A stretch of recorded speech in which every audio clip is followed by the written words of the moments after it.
आत्मीय भाइयों और बहनों, आपको पुस्तक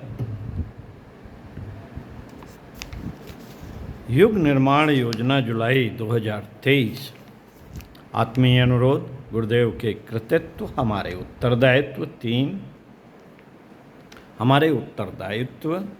3 धारावाहिक से पढ़ के सुनाते हैं। पृष्ठ 35 से। पिछले माह के अंक में यह बताने का प्रयास किया गया था कि परम पूज्य गुरुदेव ने अपने भूख प्यास की चिंता किए बिना अपनी अनुष्ठान परक गायत्री साधना तथा नित्य लेखन के माध्यम से मथुरा से युग निर्माण मिशन का श्री गणेश किया अखंड ज्योति पत्रिका की विषय वस्तु तो वे 4-5 दिन के लेखन मात्र से तैयार कर लेते होंगे। माह के शेष दिन के लेखन से वे पुस्तकें तैयार कर उनका प्रकाशन करते रहे। उनकी पहली पुस्तक थी मैं क्या हूं।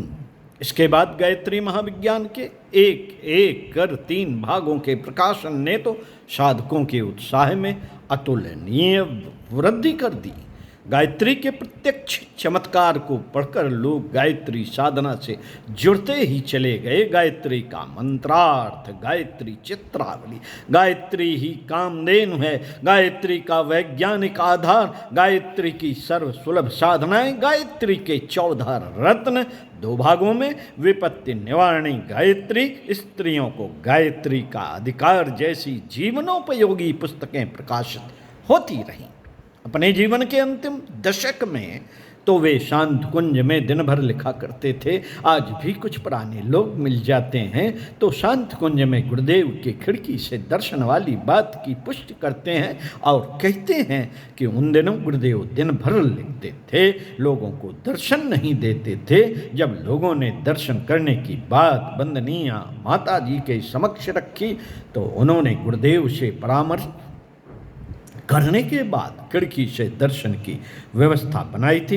हम लोग सबसे ऊपर वाली मंजिल पर भोजनालय के ऊपर वाली छत पर कतारबद्ध होकर मौन स्थित में जाते थे और दाईं ओर सिर घुमाकर गुरुदेव को लिखते हुए दर्शन करते थे। सामान्यतः उनका सिर झुका हुआ रहता था। उनका सिर झुका हुआ रहता था, जैसे पढ़ते में हमारा झुका रहता है, झुका हुआ रहता था। यदि कभी वे सिर उठा लेते तो उनके संपूर्ण मुखमंडल के दर्शन हो जाते थे। जिन्हें यह सुअवसर प्राप्त होता था वे स्वयं को अत्यंत सौभाग्यशाली मानते थे। अधिकांश गायत्री साधक मन ही मन प्रार्थना करते रहते थे कि गुरुदेव के संपूर्ण मुखमंडल का दर्शन हो जाए। विचारणीय प्रश्न है कि एक और गुरुदेव ने ईश्वर प्रदत्त ज्ञान संपदा को जन जन तक पहुंचाने के लिए सतत लेखन किया, प्रकाशन किया। उनके शिष्य हम आप उस भावना और श्रम का महत्व समझने का प्रयास कर रहे हैं या नहीं? क्या हम लोग उनके साहित्य को पढ़ते हैं?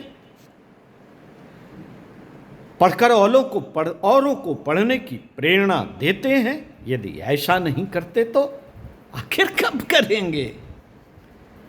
समय की मांग है कि इस विषय पर हम लोग गंभीर चिंतन करें। पूज्य गुरुदेव ने कहा है, नवनिर्माण के लिए आवश्यक विचारधारा हमने अपने अंतरंग का निर्झर खोद कर प्रवाहित की है। उससे जन जन के मन को सींचने का कार्य हमारे उत्तराधिकारी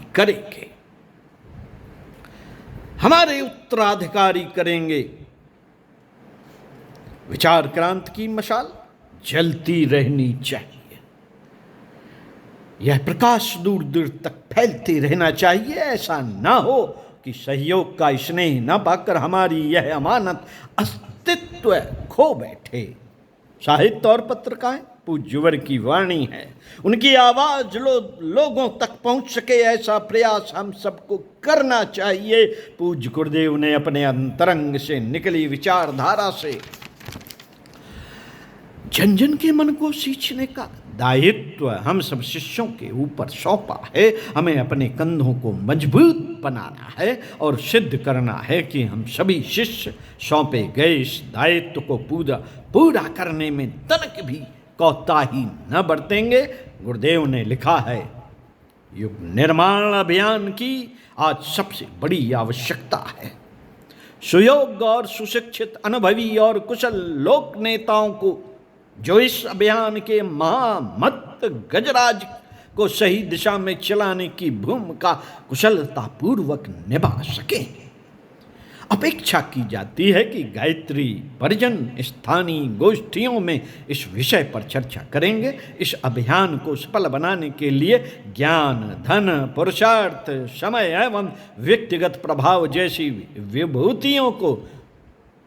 विभूतियों की आवश्यकता पड़ेगी। इनमें से जो उनके पास हो वे उसे लेकर युग देवता महाकाल के चरणों में समर्पित करें, युग के नवनिर्माण की योजना में ऐतिहासिक भूमिका संपन्न करें और अपने जीवन को धन्य बनाएं, ऐसी अपेक्षा की जाती है।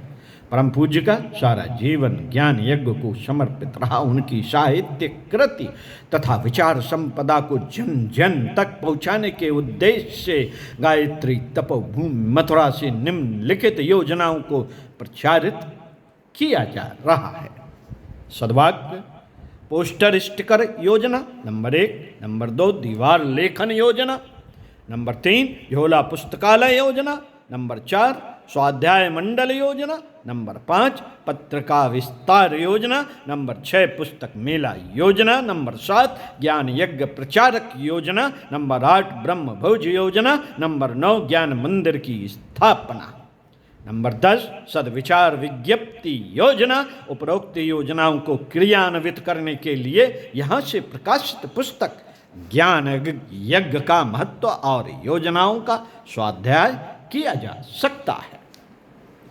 परिजन शाखाएं, प्रज्ञा संस्थान, शक्तिपीठ आदि अपनी प्रगति रिपोर्ट यहाँ भेजें, ऐसी अपेक्षा की जाती है।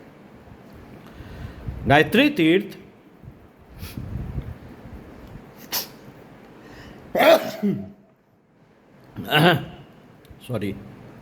गायत्री तीर्थ, गायत्री तपोभूमि परम पूज्य गुरुदेव के अंतःकरण की निर्झरणी से निकले विचारों को जो लोग अखंड ज्योति तथा गायत्री एवं जीवन निर्माण संबंधी पुस्तकों में पढ़ते रहे, गदगद होते रहे।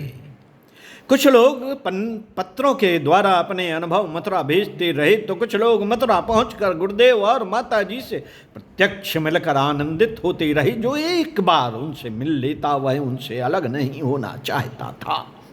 घिया मंडी के भूत वाले मकान में इतनी जगह भी नहीं थी कि वह दर्शनार्थी वहाँ रहने का आग्रह करता। कभी धर्मशाला में निवास की व्यवस्था बना कर गुरुदेव से मिलने आता, पर धर्मशाला का भी अपना नियम होता है। आखिर यह सब उस प्रकार कब तक चलता?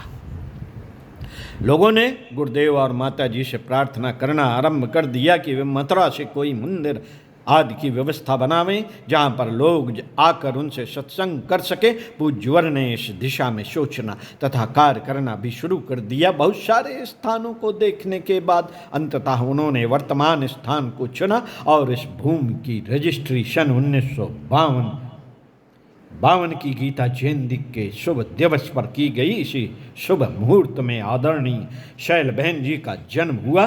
जब माता जी को ज्ञात हुआ कि अर्थाभाव के कारण गुरुदेव निर्माण कार्य हाथ में नहीं ले पा रहे हैं, तो उन्होंने अपने सारे जेवर पूज्यवर को समर्पित कर दिए।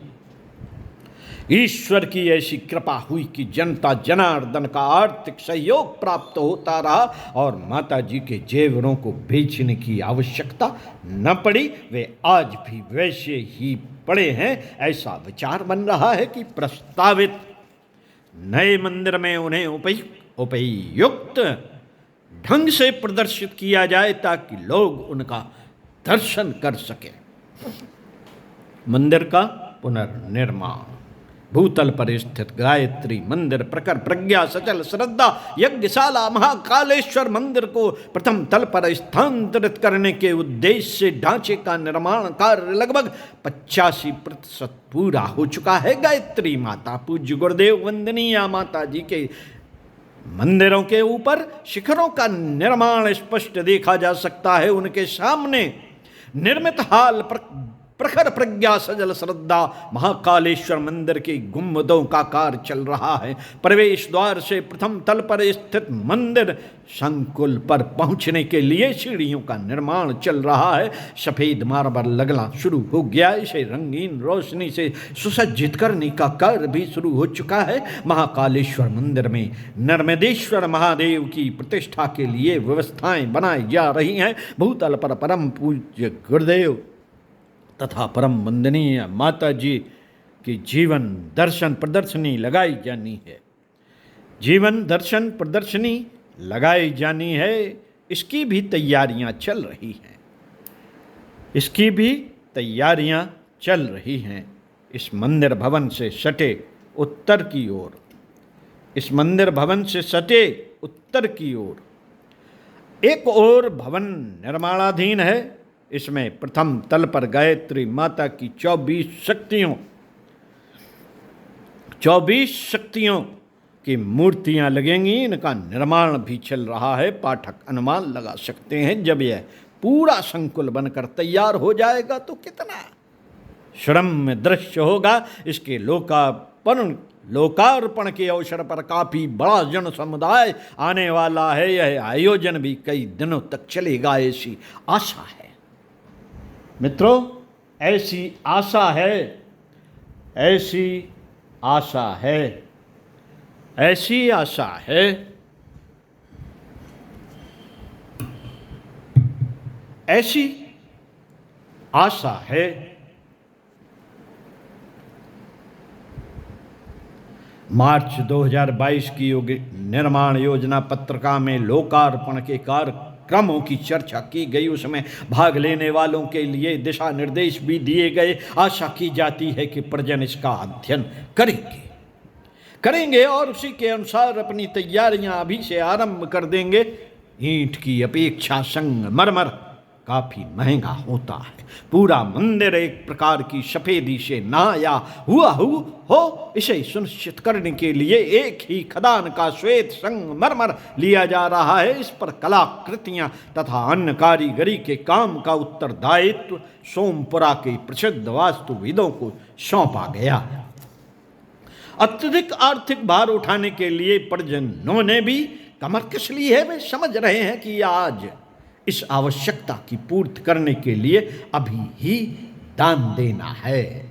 गुरुदेव का काम न कभी रुका है और न आगे कभी रुकेगा। उन्होंने अपने प्रत्येक शिष्य को समान अवसर दिया है कि वह अपना जीवन धन्य कर ले और अपने धन को भी धन्य कर ले। आज हमारे पास जो भी धन संपदा है उसे न हम लेकर आए थे और न ही साथ लेकर जा सकते हैं। सब कुछ गुरु कृपा से, ईश्वर कृपा से यहीं पर मिला है। हर शिष्य समझ रहा है कि ईश्वर प्रदत्त इस संपदा को ईश्वर कार्य में लगा देने में ही इसकी सार्थकता है। पूरा विश्वास है कि सभी शिष्य इस संदेश को गंभीरता से लेंगे और समय रहते अपनी तथा अपने से जुड़े सभी परिजनों की श्रद्धांजलि यथाशीघ्र समर्पित करेंगे और अक्षय पुण्य के अधिकारी बनेंगे। हर वर्ष प्राणवान कार्यकर्ता शिविरों में काफ़ी अधिक संख्या में परिजन भाग लेते रहे हैं। गुजरात प्रांत के प्राणवानों के लिए यह शिविर दिनांक 28-29 अक्टूबर को संपन्न होंगे। अन्य प्रांतों के लिए ये तारीखें 16 जुलाई, 17 जुलाई और 17 अगस्त निर्धारित की गई हैं। आशा की जाती है कि सभी प्राणवान परिजन समय रहते अपना पंजीकरण करा लेंगे। ओम शांति।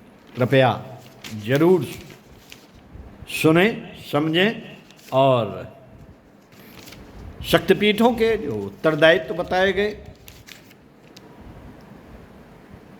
प्रज्ञा संस्थानों के जो उत्तरदायित्व बताए गए, उन पर अमल करेंगे। ओम शांति।